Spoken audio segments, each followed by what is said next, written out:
북한이 지난 2일 신형 잠수함 발사 탄도미사일 북극성 3형 시험 발사에 성공하면서 연말을 목표로 한 3,000톤급 신형 탄도미사일 잠수함 개발을 완료하면 SLBM 3, 4개를 탑재할 수 있는 능력을 갖게 돼 북한의 비대칭 전력에 대응하기 위해 핵추진 잠수함을 확보해야 한다는 목소리가 다시 터져나오고 있고, 북한의 SLBM 잠수함을 추적 관찰하려면 물속에서 오랫동안 고속 가동할 수 있는 진짜 잠수함인 핵잠수함 외에는 대안이 없다는 것입니다. 사실 노무현 정부는 원자력 잠수함 사업단을 구성하고 시동을 걸었으며 민간 차원에서 소형 원자로 설계 부분에서 큰 진전이 있었으나 해군이 핵잠수함보다는 이지스함을 보유하는 것이 중요하다고 판단하는 바람에 계획이 무산됐었고, 이후 문재인 대통령이 핵잠수함 개발을 대선 공약으로 내걸었으며 보유하기로 결정한 것입니다. 핵잠수함은 원자로에서 생성된 에너지로 엔진을 돌리게 되는데, 그 원료가 되는 우라늄을 한번 넣으면 몇 년 동안 연료 보충 없이 작전이 가능하고, 도중에 보급품 및 연료를 재보급받거나 기양지도 필요 없어 수중 작전 능력이 무제한입니다. 하지만 디젤 잠수함은 거의 매일 의무적으로 수면에 가까이 올라와야 하고 속력 및 수중 작전 지속 능력이 떨어지는 것입니다. 또 공격 능력 면에서 핵잠이 헤비급 펀치라면 디젤 잠수함은 플라이급 펀치 수준이고, 생존 능력 면에서 핵잠수함이 스텔스함이라면 디젤 잠수함은 세미 스텔스함에 비유되며, 속력 면에서는 핵잠이 KTX라면 디젤 잠수함은 완행열차 정도인 것입니다. 여하튼 우리 군이 절대적으로 필요한 것은 사실이고, 보유 방법은 두 가지 방법을 선택할 수 있겠습니다. 첫째는 이미 보유한 나라에서 구매하는 것이고, 둘째는 자체적으로 개발하는 것입니다. 역사적으로 핵잠수함을 보유한 나라가 이를 수출한 전례가 없기 때문에 여러 연구기관을 통해서 검토한 결과 우리나라 자체 기술로도 충분히 가능하며, 노무현 대통령이 추진을 지시했던 2004년 원자력 연구소에서는 이미 핵잠수함용 원자로 기본 설계를 모두 완료했었고, 대통령이 결심하고 지시하면 불과 2년 안에 원자로를 제작하고 잠수함에 장착할 능력을 갖추어진 것으로 알려졌습니다. 따라서 우리나라는 자체적으로 개발하기로 결정한 것입니다. 개발 모델은 프랑스 바라쿠타급 5,300톤 핵잠수함을 모델로 삼고 있으며, 바라쿠타급으로 하는 이유는 고농축 우라늄이 아닌 저농축 우라늄으로 연료를 사용하기 때문입니다.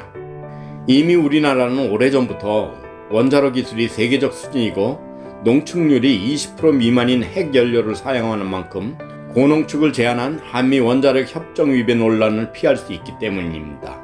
한국 핵잠수함 모델로 부각된 바라쿠타급 핵잠수함은 안전 자망 심도 400m, 최고 속력은 수중 25노트, 시속 46km, 수상 14노트, 시속 26km로 60명의 승조원이 탑승할 수 있으며 최대 70일까지 작전을 수행할 수 있습니다.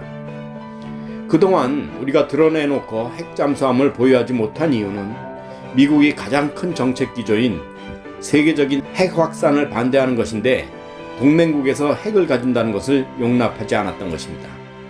그러나 북한의 핵 도발이 위험 수위까지 도달하자 미국 정부는 한국에게 두 개의 제재를 풀어주었고, 하나는 탄도미사일 중량과 사거리이고 또 하나는 핵잠수함 보유를 허용한 것입니다. 그럼에도 해군에서는 직접적으로 도입 의사를 아직 밝히지는 않은 상태이지만 국감 등을 통해서 긍정적인 입장을 내비치고 본격적으로 보유 계획을 밝히자 미국이 거세게 반발하기 시작했습니다. 핵잠수함을 보유하게 된다면 한미동맹에 새로운 긴장이 생긴다며 경고하고, 핵잠수함은 아직 한국이 보유하고 운영하기에는 시기상조라고 주장하기도 했습니다. 일본은 비웃으며 콧방귀를 꼈고, 한국은 제대로 만든지도 못할 것이라며 허풍만 떤다느니 핵잠수함이라니 웃긴다는 등 어떻게 만드는지 한번 보자고 대놓고 한국을 무시하고 있습니다. 하지만 현재도 정치적 결단만 내리면 2년 안에 핵잠수함을 건조할 수 있다는 게 전문가들의 대체적인 평가이며, 김시환 글로벌 원자력 연구소장은 원자력 연구소는 2004년 핵잠수함 원자로 기본 설계를 마쳤다며, 정부가 결심하면 2년 안에 원자로를 제작해 잠수함에 장착할 준비를 갖췄다고 밝혔고, 문 국장도 핵잠수함 기술 수준과 관련해 우리는 현재 세계 5위 원자력 기술 강국이며 소형 원자로를 수출할 정도로 원자력 기술 자립을 달성했다며 모든 원자력 기술과 잠수함 건조 능력을 다 갖춘 만큼 국가적 의지만 있으면 언제든 가능하다고 말했습니다. 핵추진 잠수함 도입은 북한의 잠수함 발사 탄도미사일 뿐만 아니라 중국과 일본의 항공모함 등 주변의 위험에 효과적으로 대응할 수 있는 전력이며 노무현 정부 시절에 비밀리에 추진하다가 중단됐던 핵추진 잠수함 확보 계획이 다시 시작된 것입니다. 북한의 잠수함 기술은 상당한 수준이며 또한 SLBM 등 미사일을 탑재한다면 발사 징후를 포착하는 즉시 격침할 수 있는 핵잠수함이 필요한 것이고 더 이상 미국에 의존하지 않고 자주국방을 추진해야 할 것입니다. 한국이라는 국가의 특성상 북한의 도발에 대비해 유사시 대북 기습 타격과 북한 잠수함 활동 및 주변국 억제를 위한 효과적인 수중 킬체인 무기체계인 핵잠수함 보유는 필수적이며 우리가 핵잠수함을 반드시 가져야 할 이유인 것입니다. 자주국방은 말로만 되는 것이 아닙니다. 정부의 적극적인 지원과 의지가 있어야 가능한 것입니다. 누구도 넘볼 수 없는 강한 대한민국이 기대됩니다. 이슈 리뷰였습니다. 시청해 주셔서 감사합니다. 좋은 하루 되세요.